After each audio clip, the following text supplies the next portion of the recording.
Hello, so my name is Poku Osei, and I'm the founder of an organization in Bristol called Babbasa.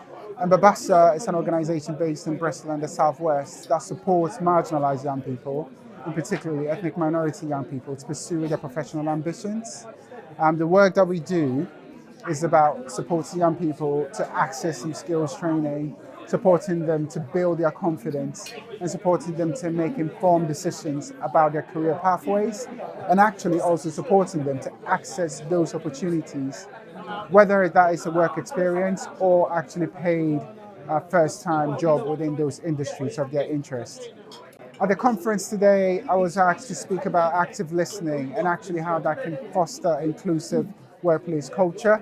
So I talked about the importance of active listening more broadly, breaking it down into how we need to really consider appreciative inquiry, because cultures affect the way we listen and interpret things. So we need to be able to play back on what is it that we mean.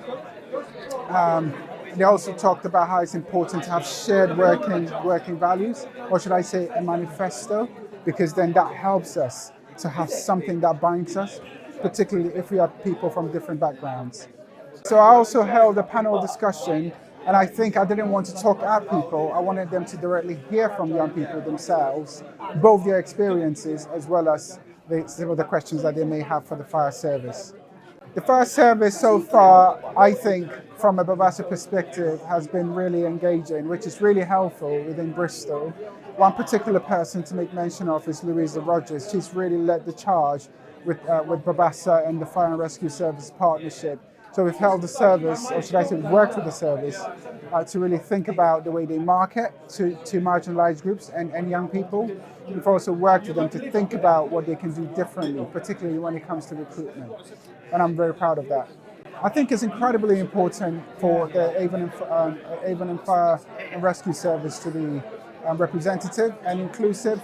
One, because I think, we can't afford to have an aging or an aged service where a whole raft of people are retiring around the same age. And even if by then we've engaged young people at that time, actually they wouldn't have the experience because a lot of them would have retired. What we do want is that knowledge being swiftly passed on to those young people. Now, really. I think the second thing that I think is important is the Avon and Fire Service gets called to big towers, to concentrated areas, to help with some of the issues that we know happens there more frequently and relatively than other places. And most of these places are often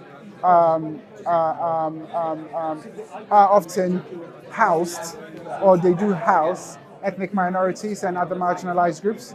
So I do think that for them to do their work better, if they do have the diversity of thought, or they have the ability to quickly understand what's happening, then they are able to make quick judgments, which also helps with the forces and what they serve. I think it's so easy for us to be drawn in our day-to-day work, wherever that you do work.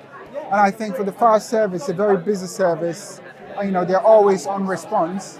And the question is, when do they get the time to sit back, reflect, and look at themselves? And actually, it's conferences like this that provides that space for people to be able to reflect and think about, actually, what could we do differently? That's why I think it's important.